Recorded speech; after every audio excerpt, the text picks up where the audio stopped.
এই রাতুল আসো, নামাজে আসো। আসো আসো। আচ্ছা মাহি বের হও আগে, মাহি চলো। হ্যাঁ হ্যাঁ যাও, সাউথ যাও। আসো আসো যাও, তোমরা তোমরা বেরিয়ে থাকো। কি কি সমস্যা, পেন নষ্ট তোমার? এই যে দেখেন 12-এ পরে ওর নাকি পেন নষ্ট আজকে। কি সমস্যা? জুতা? এই যে আমারও জুতা আছে, আমিও খুলবো, সমস্যা নেই। হ্যাঁ তাহলে এই জুতা কেন পরো, যেই জুতা তোমার নামাজ পড়তে বাধা দেয়। এই ছেলেটারে চিনে রাখেন।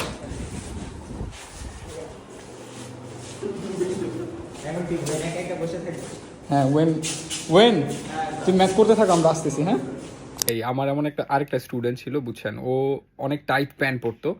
তো ওর রুকুতে যাইতে প্রবলেম হইতো, সেজদায় সেজদা দিতে প্রবলেম হইতো, হ্যাঁ রগে টান লাগতো, পায়ে হাঁটুতে ব্যথা পাইতো, এই হাবিজাবি নানান অজুহাত দেখাইতো। তো ব্যাপারটা হচ্ছে যে আপনি এই প্যান্ট কেন পরছেন? যেই প্যান্ট আপনাকে নামাজে বাধা দিচ্ছে, যেই প্যান্ট আপনাকে আল্লাহর দরবারে যাইতে বাধা দিচ্ছে, সেই প্যান্ট আমরা কেন পরবো, তাই না?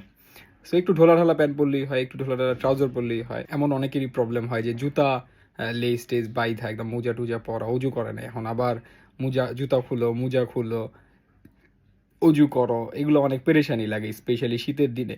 কিন্তু আমাদের এটা মাথায় রাখতে হবে যে নামাজের চেয়ে গুরুত্বপূর্ণ তো দুনিয়ায় আর কিছু নাই, তাই না? সো এতটুকু পেরেশানি যদি আমরা না পোহাইতে চাই, বা এগুলোকে যদি আমাদের এতই পেরেশানি লাগে, তাহলে আমরা ওই জুতা না পরি।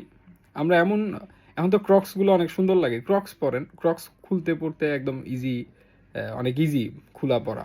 এছাড়া ওই যে হাফ শুগুলো আছে, হাফ শুগুলোও পড়তে পারেন, শীতেরও কাজে লাগলো এবং খুলতে পড়তেও কোনো ঝামেলা নাই, খুলতে পড়তেও অনেক ইজি।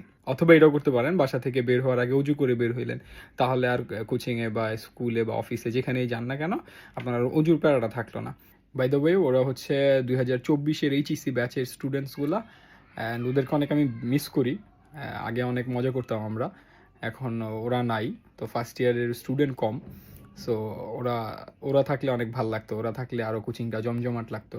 স্পেশালি এই যে তিনজনকে এইখানে দেখলেন, এছাড়াও আমাদের জাহিদ, রায়হান। সো ওরা যখন কোচিংয়ে ছিল, হ্যাঁ সবাই একসাথে যখন ছিল অনেক ভাল লাগতো কোচিংটা। এখন তো সবাই ইউনিভার্সিটি প্রিপারেশান নিচ্ছে এবং কেউ হয়তো বাইরে চলে যাবে, সেটার প্রিপারেশান নিচ্ছে।